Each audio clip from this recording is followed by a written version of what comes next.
ولا مفتونين آمين يا رب العالمين. اللهم صل على سيدنا محمد وعلى آل سيدنا محمد وأعطه الوسيلة والفضيلة والدرجة الرفيعة وابعثه المقام المحمود الذي وعدته مع إخوانه النبيين. صلى الله على سيدنا محمد نبي الرحمة وسيد الأمة وعلى سيدنا آدم وأمنا سيدتنا حواء ومن ولدا من النبيين والصديقين والشهداء والصالحين. وصل على ملائكتك أجمعين من أهل السماوات والأرضين وعلينا معهم يا أرحم الراحمين.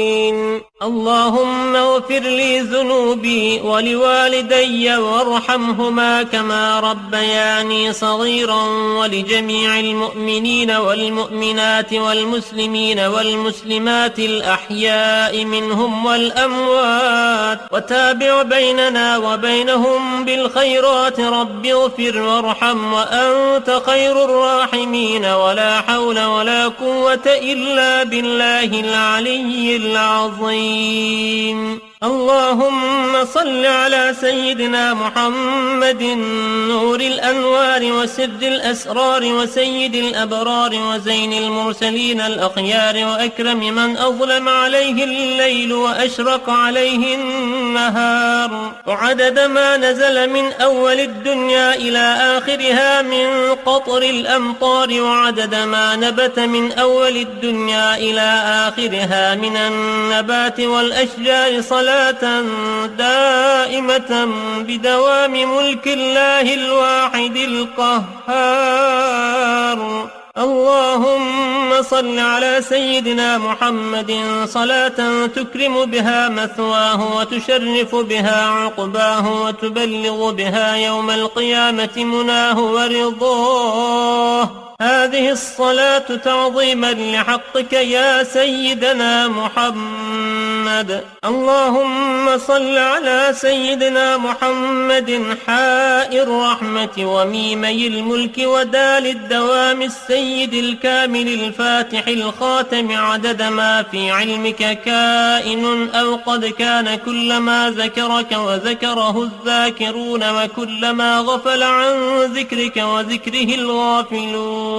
صلاة دائمة بدوامك باقية ببقائك لا منتهى لها دون علمك، إنك على كل شيء قدير.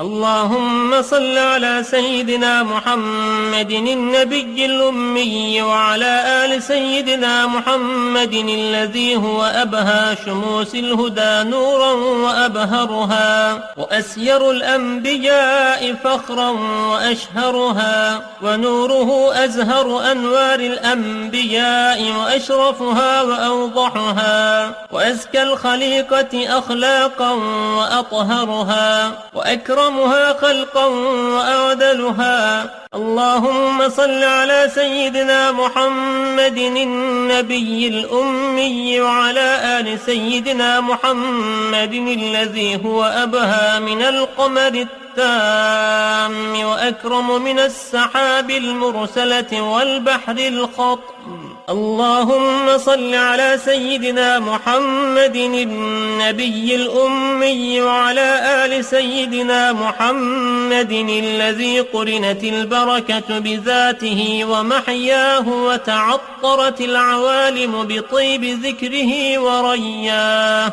اللهم صل على سيدنا محمد وعلى آله وسلم. اللهم صل على سيدنا محمد وعلى آل سيدنا محمد وبارك على سيدنا محمد وعلى آل سيدنا محمد، وارحم سيدنا محمدا وآل سيدنا محمد كما صليت وباركت وترحمت على سيدنا إبراهيم وعلى آل سيدنا إبراهيم إنك حميد مجيد. اللهم صل على سيدنا محمد عبدك ونبيك ورسولك النبي الأمي وعلى آل سيدنا محمد. اللهم صل على سيدنا محمد وعلى آل سيدنا محمد ملء الدنيا وملء الآخرة، وبارك على سيدنا محمد وعلى آل سيدنا محمد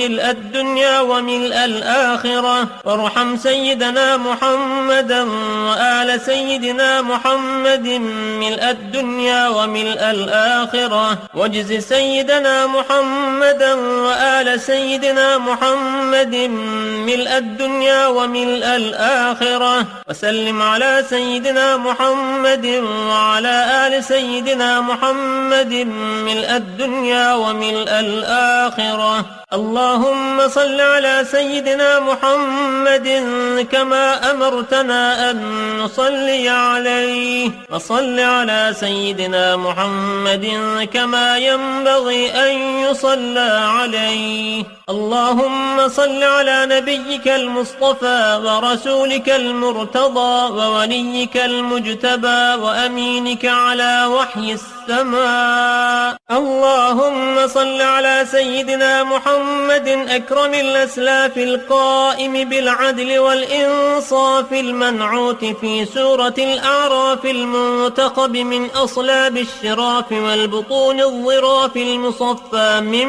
مصاص عبد المطلب بن عبد مناف الذي هديت به من الخلاف وبينت به سبيل العفاف.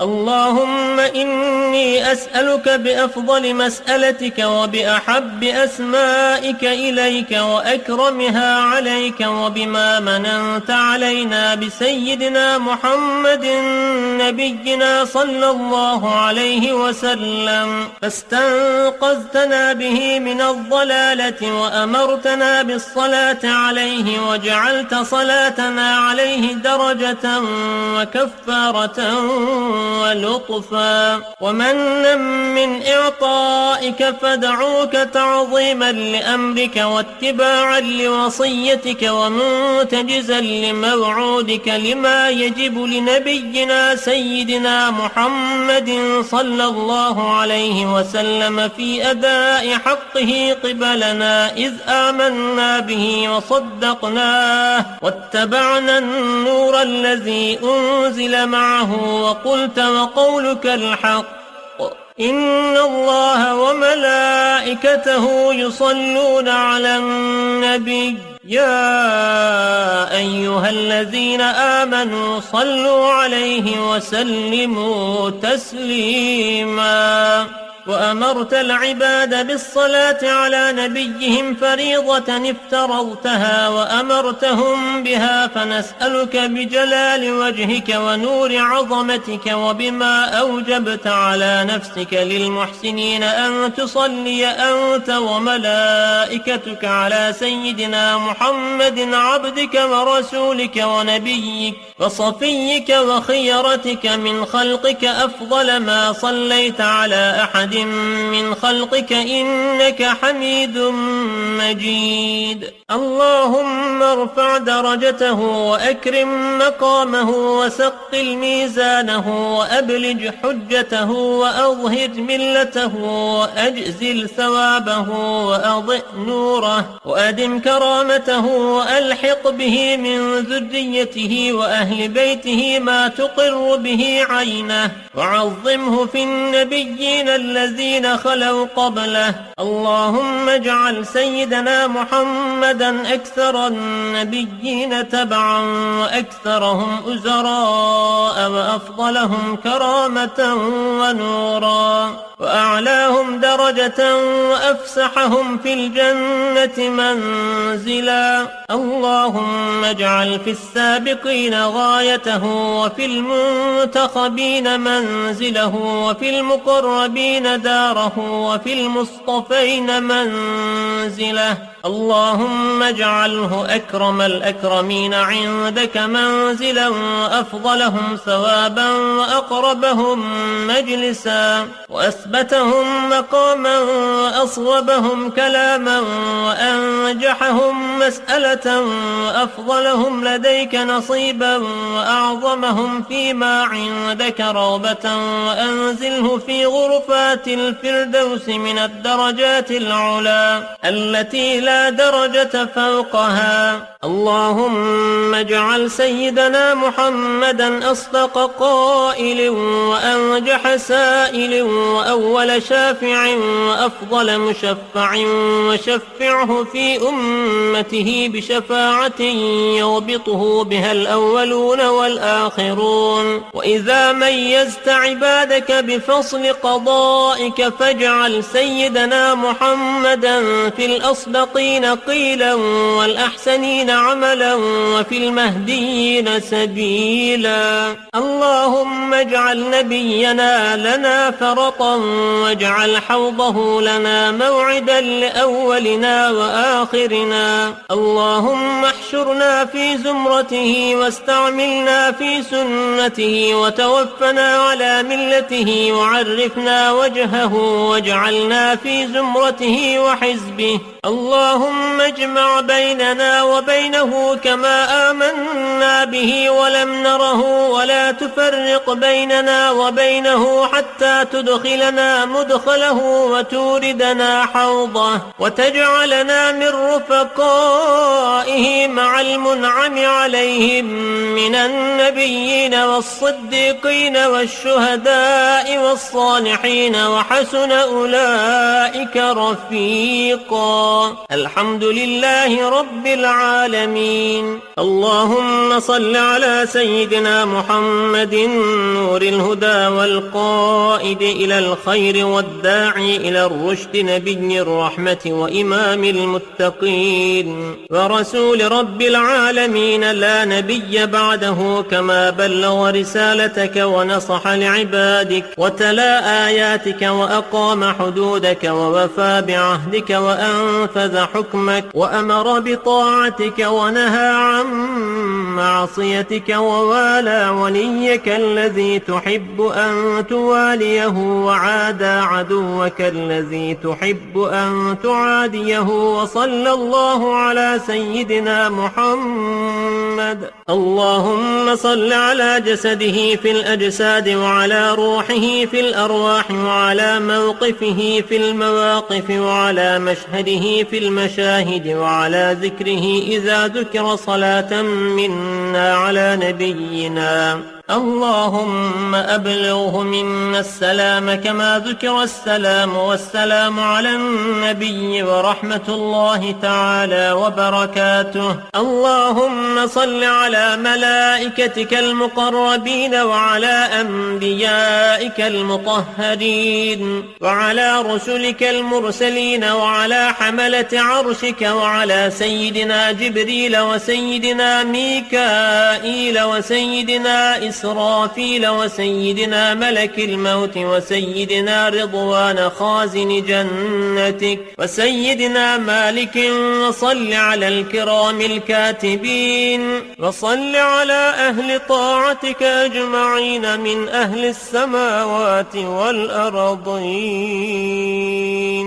اللهم آت أهل بيت نبيك أفضل ما آتيت أحدا من أهل بيوت المرسلين، واجز أصحاب نبيك أفضل ما جازيت أحدا من أصحاب المرسلين. اللهم اغفر للمؤمنين والمؤمنات والمسلمين والمسلمات الأحياء منهم والأموات، واغفر لنا ولإخواننا الذين سبقونا بالإيمان، ولا تجعل في قلوبنا غلا للذين آمنوا ربنا إنك رؤوف رحيم. اللهم صل على النبي الهاشمي سيدنا محمد وعلى آله وصحبه وسلم تسليما. اللهم صل على سيدنا محمد خير البرية صلاة ترضيك وترضيه وترضى بها عنا يا أرحم الراحمين. اللهم صل على سيدنا محمد وعلى آله وصحبه وسلم تسليما كثيرا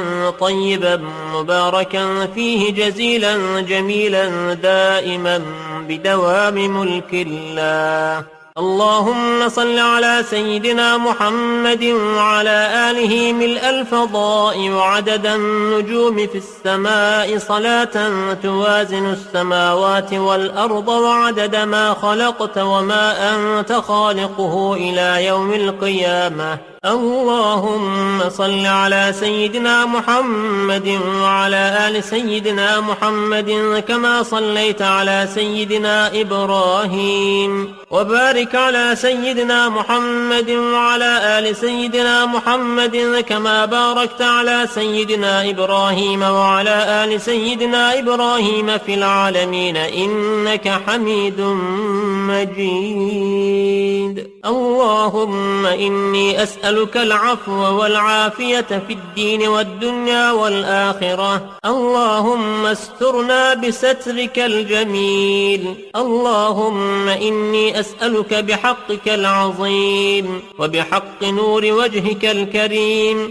وبحق عرشك العظيم وبما حمل كرسيك من عظمتك وجلالك وجمالك وبهائك وقدرتك وسلطانك، وبحق أسمائك المخزونة المكنونة التي لم يطلع عليها أحد من خلقك. اللهم وأسألك بالاسم الذي وضعته على الليل فأظلم وعلى النهار فاستنار وعلى السماوات فاستقلت وعلى الأرض فاستقرت وعلى الجبال فأرست وعلى البحار والأودية فجرت وعلى العيون فنبعت وعلى السحاب فأمطرت. وأسألك اللهم بالأسماء المكتوبة في جبهة سيدنا إسرافيل عليه السلام وبالأسماء المكتوبة في جبهة سيدنا جبريل عليه السلام وعلى الملائكة المقربين. وأسألك اللهم بالأسماء المكتوبة حول العرش،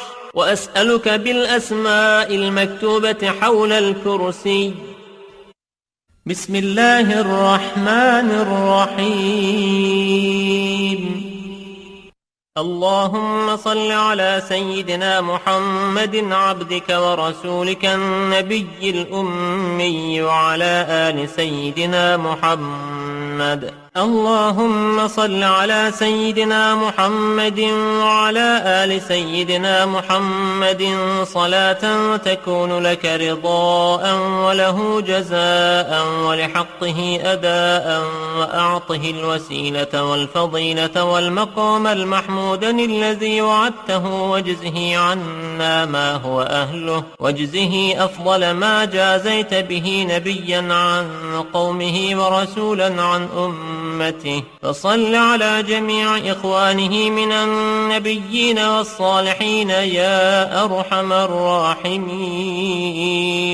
اللهم اجعل فضائل صلواتك وشرائف زكواتك ونوامي بركاتك وعواطف رأفتك ورحمتك وتحيتك وفضائل آلائك على سيدنا محمد سيد المرسلين ورسول رب العالمين قائد الخير وفاتح البر ونبي الرحمة وسيد الأمة. اللهم ابعثه مقاما محمودا تزلف به قربه وتقر به عينه يغبطه به الأولون والآخرون. اللهم أعطه الفضل والفضيلة والشرف والوسيلة والدرجة الرفيعة والمنزلة الشامخة.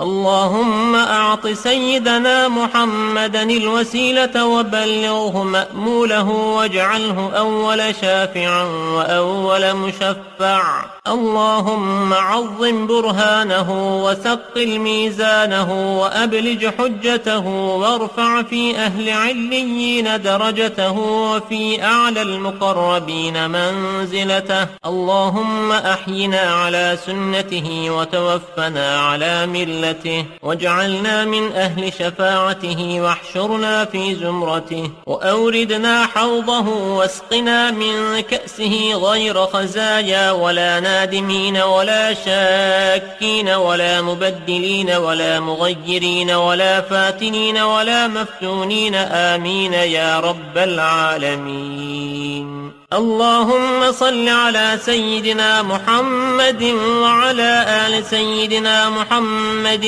وأعطه الوسيلة والفضيلة والدرجة الرفيعة، وابعثه المقام المحمود الذي وعدته مع إخوانه النبيين. صلى الله على سيدنا محمد نبي الرحمة وسيد الأمة، وعلى أبينا سيدنا آدم وأمنا سيدتنا حواء، ومن ولدا من النبيين والصديقين والشهداء والصالحين.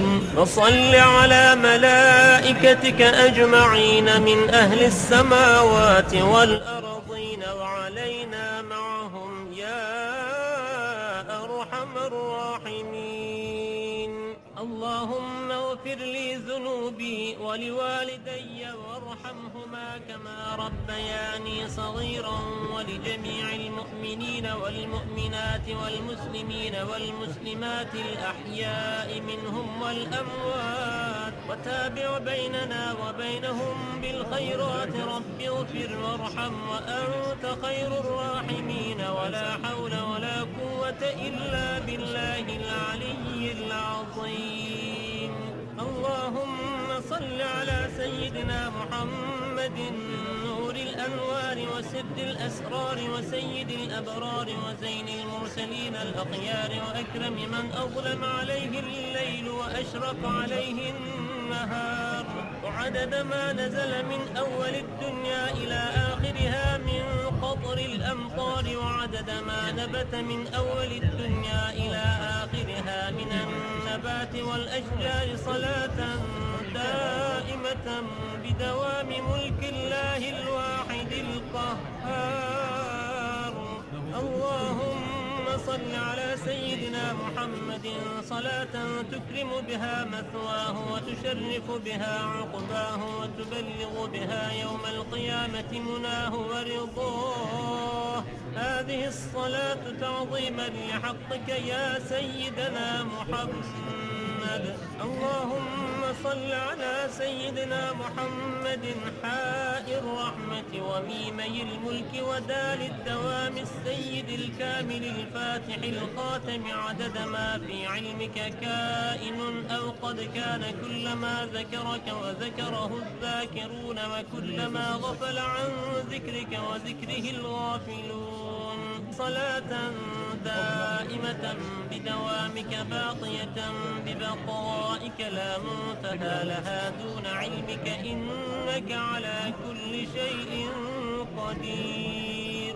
اللهم صل على سيدنا محمد النبي الأمي وعلى آل سيدنا محمد الذي هو أبهى شموس الهدى نورا وأبهرها، وأسير الأنبياء فخرا وأشهرها، ونوره أزهر أنوار الأنبياء وأشرفها وأوضحها، وأزكى الخليقة أخلاقا وأطهرها، وأكرمها خلقا وأعدلها.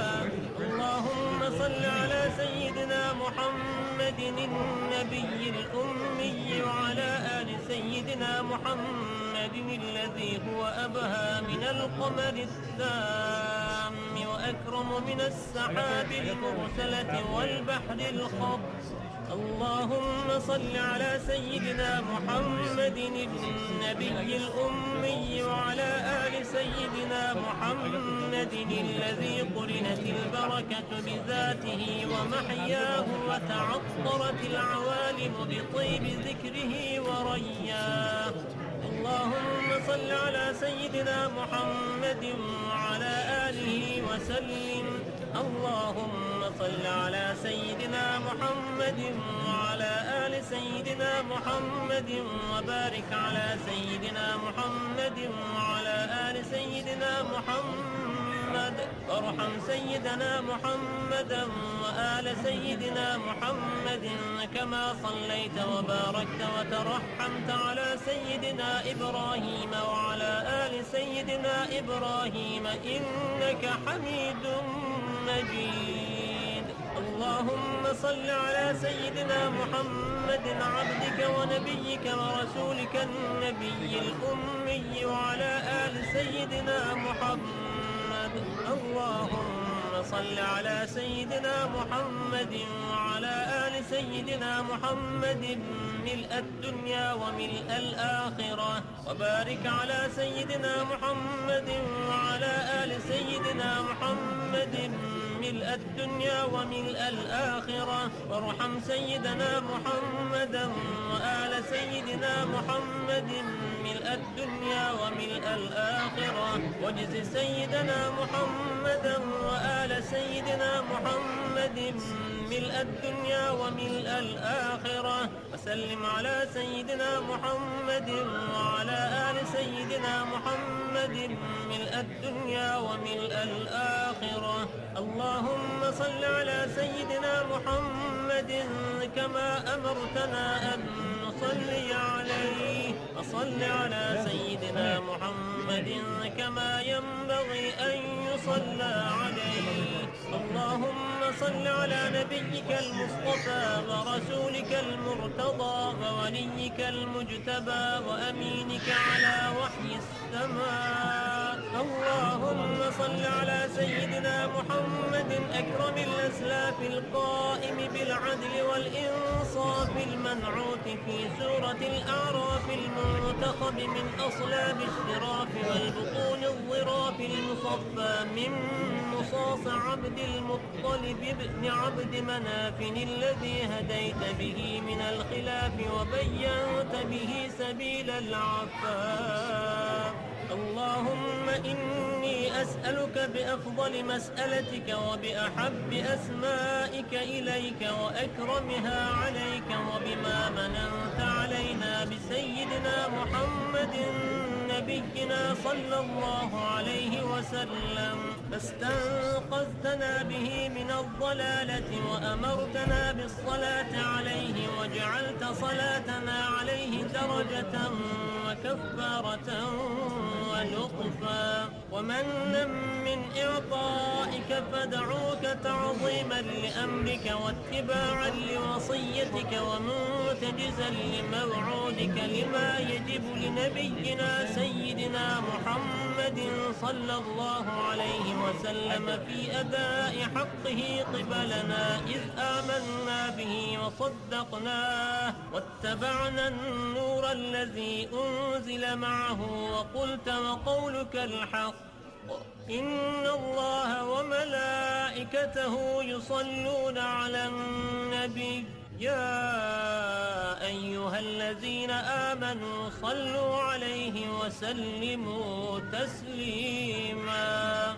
وأمرت العباد بالصلاة على نبيهم فريضة افترضتها وأمرتهم بها، فنسألك بجلال وجهك ونور عظمتك وبما أوجبت على نفسك للمحسنين أن تصلي أنت وملائكتك على سيدنا محمد عبدك ورسولك ونبيك وصفيك وخيرتك من خلقك أفضل ما صليت على أحد من خلقك إنك حميد مجيد.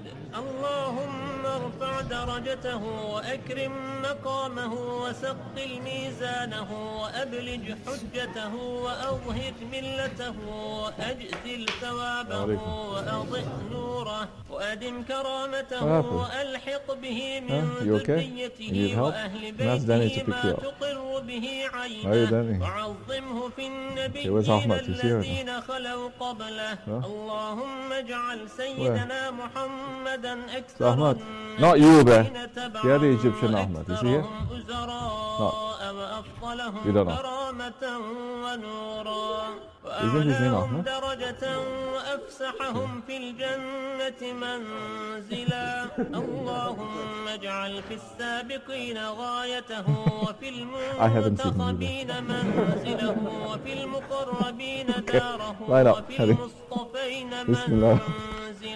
اللهم اجعله أكرم الأكرمين عندك منزلا وأفضلهم ثوابا وأقربهم مجلسا وأثبتهم مقاما وأصوبهم كلاما وأنجحهم مسألة وأفضلهم لديك نصيبا وأعظمهم فيما عندك رغبة وأنزله في غرفات الفردوس من الدرجات العلا التي لا درجة فوقها. اللهم اجعل سيدنا محمدا أصدق قائل وأنجح سائل وأول شافع وأفضل مشفع وشفعه في أمته بشفاعة الله أكبر والآخرون. وإذا ميزت عبادك الحمد لله رب العالمين الرحمن الرحيم مالك يوم الدين إياك نعبد وإياك نستعين اهدنا الصراط المستقيم صراط الذين أنعمت عليهم غير المغضوب عليهم ولا الضالين. قل يا أيها الكافرون لا أعبد ما تعبدون ولا أنتم عابدون ما أعبد ولا أنا عابد ما عبدتم ولا أنتم عابدون ما أعبد لكم دينكم ولي دين. الله أكبر. سمع الله لمن حمده. الله أكبر. الله أكبر. الله أكبر. الله أكبر. الحمد لله رب العالمين الرحمن الرحيم مالك يوم الدين إياك نعبد وإياك نستعين اهدنا الصراط المستقيم صراط الذين أنعمت عليهم غير المغضوب عليهم ولا الضالين. قل هو الله أحد الله الصمد لم يلد ولم يولد ولم يكن له كفوا أحد. الله أكبر. سمع الله لمن حمده. الله أكبر. رسالتك ونصح لعبادك الله أكبر. وأقام حدودك ووفى بعهدك وأنفذ حكمك الله أكبر. معصيتك ووالى وليك الذي تحب أن تواليه وعادى عدوك الذي تحب أن الله أكبر. صلى الله على سيدنا محمد. اللهم صل على جسده في الأجساد وعلى روحه في الأرواح وعلى سمع الله لمن حمده وعلى مشهده في المشاهد وعلى ذكره إذا ذكر صلاة الله أكبر. على نبيه الله أكبر. اللهم أبلغه منا السلام الله أكبر. والسلام على النبي ورحمة الله تعالى وبركاته. اللهم الله أكبر. ملائكتك المقربين سمع الله لمن حمده. الله أكبر. وعلى رسلك المرسلين وعلى الله أكبر. وعلى سيدنا جبريل وسيدنا ميكائيل وسيدنا إسرافيل وسيدنا ملك الموت وسيدنا رضوان خازن جنتك وسيدنا مالك. وصل على الكرام الكاتبين وصل على السلام عليكم ورحمة الله. السلام عليكم ورحمة الله.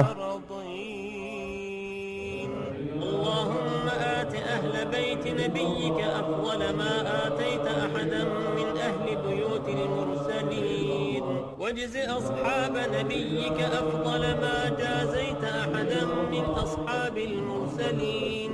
اللهم واغفر للمؤمنين والمؤمنات والمسلمين والمسلمات الأحياء منهم والأموات واغفر لنا ولإخواننا. Don't allow the kids to get out of hand. They can be here when we're praying and doing other things, but they cannot get out of hand. Do I have to tell the adults what is out of hand and what is not? No. That means they're running, they're going crazy. Not necessary. They can go crazy over there. We have other places. We let them to be around. If you cannot control, you get your kids out. My kids, your kids, it doesn't matter. But they're still young, they want to run around. Screaming is another thing. It is too much. I'm saying this because adults should be watching. I mean, if I have kids and next to them and they're screaming, I'll stop them. I'll let them to run, I'll stop them. But I'm hearing no one is moving, so I have to say something.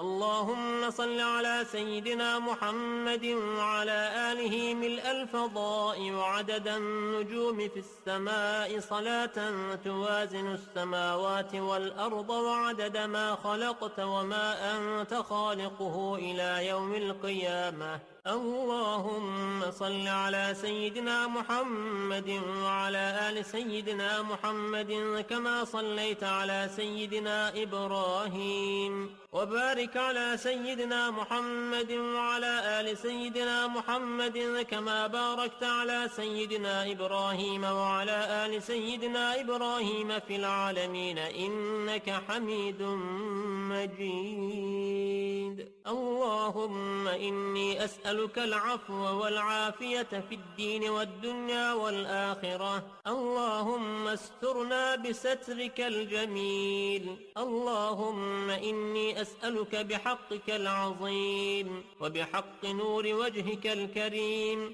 وبحق عرشك العظيم وبما حمل كرسيك من عظمتك وجلالك وجمالك وبهائك وقدرتك وسلطانك وبحق أسمائك المخزونة المكنونة التي لم يطلع عليها أحد من خلقك. اللهم وأسألك بالاسم الذي وضعته على الليل فأظلم وعلى النهار فاستنار وعلى السماوات فاستقلت وعلى الأرض فاستقرت وعلى الجبال فأرست وعلى البحار والأودية فجرت وعلى العيون فنبعت وعلى السحاب فأمطرت. وأسألك اللهم بالأسماء المكتوبة في جبهة سيدنا إسرافيل عليه السلام وبالأسماء المكتوبة في جبهة سيدنا جبريل عليه السلام وعلى الملائكة المقربين. وأسألك اللهم بالأسماء المكتوبة حول العرش وأسألك بالأسماء المكتوبة حول الكرسي. بسم الله الرحمن الرحيم. اللهم صل على سيدنا محمد عبدك ورسولك النبي الأمي وعلى آل سيدنا محمد. اللهم صل على سيدنا محمد وعلى آل سيدنا محمد صلاة تكون لك رضاء وله جزاء ولحقه أداء وأعطه الوسيلة والفضيلة والمقام المحمود الذي وعدته واجزه عنا ما هو أهله واجزه أفضل ما جازيت به نبيا عن قومه ورسولا عن أمته. فصل على جميع إخوانه من النبيين والصالحين يا أرحم الراحمين. اللهم اجعل فضائل صلواتك وشرائف زكواتك ونوامي بركاتك وعواطف رأفتك ورحمتك وتحيتك وفضائل آلائك على سيدنا محمد سيد المرسلين ورسول رب العالمين قائد الخير وفاتح البر ونبي الرحمة وسيد الأمة. اللهم ابعثه مقاما محمودا تزلف به قربه وتقر به عين حينه يغبطه به الأولون والآخرون. اللهم أعطه الفضل والفضيلة والشرف والوسيلة والدرجة الرفيعة والمنزلة الشامخة. اللهم أعط سيدنا محمدا الوسيلة وبلغه مأموله واجعله أول شافع وأول مشفع. اللهم عظم برهانه وثقل ميزانه وأبلج حجته وارفع في أهل عليين درجته وفي أعلى المقربين منزلته. اللهم أحينا على سنته وتوفنا على ملته واجعلنا من أهل شفاعته واحشرنا في زمرته وأوردنا حوضه واسقنا من كأسه غير خزايا ولا نادمين ولا شاكين ولا مبدلين ولا مغيرين ولا فاتنين ولا مفتونين. آمين يا رب العالمين. اللهم صل على سيدنا محمد وعلى آل سيدنا محمد وأعطه الوسيلة والفضيلة والدرجة الرفيعة وابعثه المقام المحمود الذي وعدته مع إخوانه النبيين. صلى الله على سيدنا محمد نبي الرحمة وسيد الأمة وعلى أبينا سيدنا آدم وأمنا سيدتنا حواء ومن ولدا من النبيين والصديقين والشهداء والصالحين. وصل على ملائكتك أجمعين من أهل السماوات والأرضين وعلينا معهم يا أرحم الراحمين.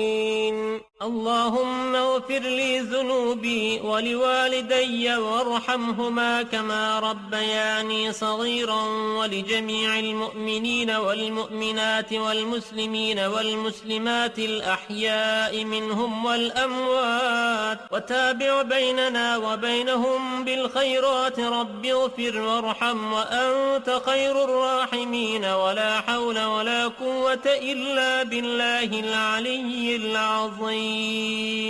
اللهم صل على سيدنا محمد نور الأنوار وسر الأسرار وسيد الأبرار وزين المرسلين الأخيار وأكرم من أظلم عليه الليل وأشرق عليه النهار وعدد ما نزل من أول الدنيا إلى آخرها من قطر الأمطار وعدد ما نبت من أول الدنيا إلى آخرها من النبات والأشجار صلاة دائمة بدوام ملك الله الواحد القهار.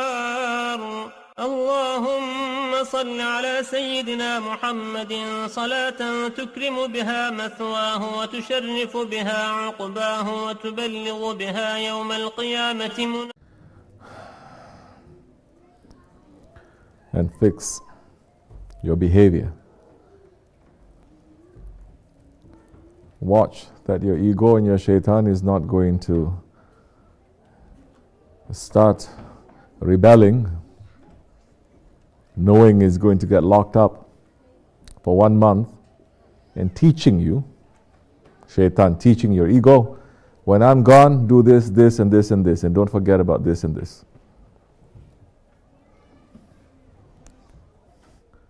So watch yourselves. My words first to myself and to those who want to listen. Watch your anger. Watch your stubbornness. Watch that you don't lose your manners in the right, not right people, right places, anywhere. Put my patience there. Ramadan is a month of patience.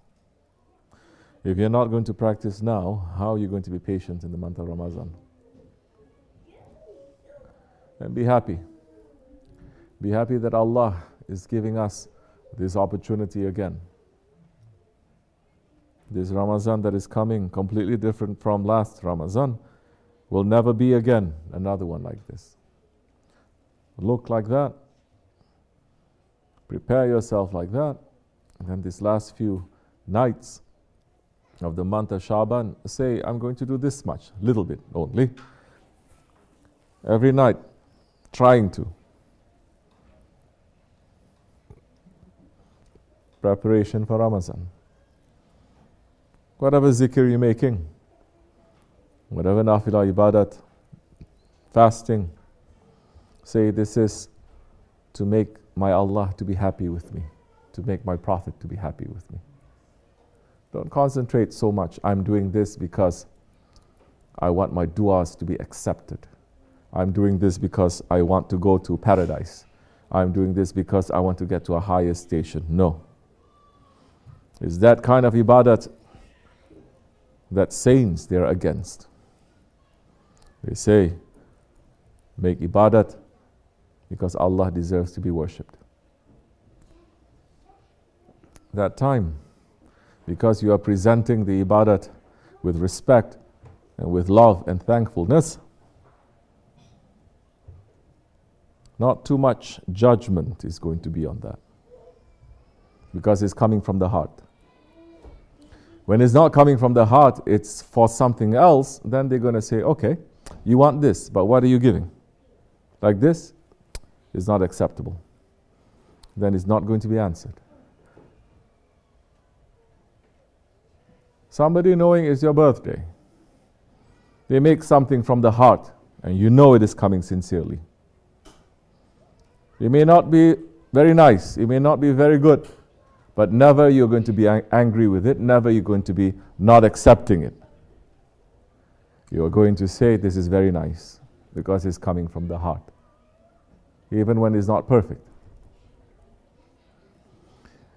But when someone is just trying to give you something to take something back, you know it's not coming from the heart. That time, it is according to criteria. And you're going to say, okay, does it fit to this criteria or not? That time, you will fail. Because everything that we're presenting to the divine presence of Allah subhanahu wa ta'ala does not fit to the criteria that it is presented to subhanahu wa ta'ala. We are surrounded inside and outside by actions, intentions, wrong things that is not pleasing to Allah. Which is why we're saying don't be too dependent on your faith, on your actions. Depend on your intentions, and depend and lean against the faith of those ones, your leaders, that they say, follow us. As Allah says, obey Allah, obey your Prophet, and obey your rightly guided leaders. And I'm leaning against our Shaykh for his mercy, not for us to claim that we're doing something. At that time, have this belief, have this intention, make it strong. Sit somewhere by yourself, night time. Start now, don't start in Ramadan. And say, Ya Rabbi, this is as much as I can do. Connect yourself with that dua. You can take the best dua coming from Allah or the Prophet. But if there is no connection to what is there to whom you are speaking to, how much really effective is going to be? Speak with your heart to your Lord for the sake of His beloved one, for the sake of your Shaykh. And that time you are listening to yourself. If you're listening to yourself, you think Allah is not going to listen to you. But if you're not listening to yourself and it's mixed up here and there, big possibility the real message is not going to reach. And the angels, before it reaches to a certain level, they say this cannot be presented. This is wrong. All mixed up. And there is arrogance in there and stubbornness. No, cannot be passed. So many running to study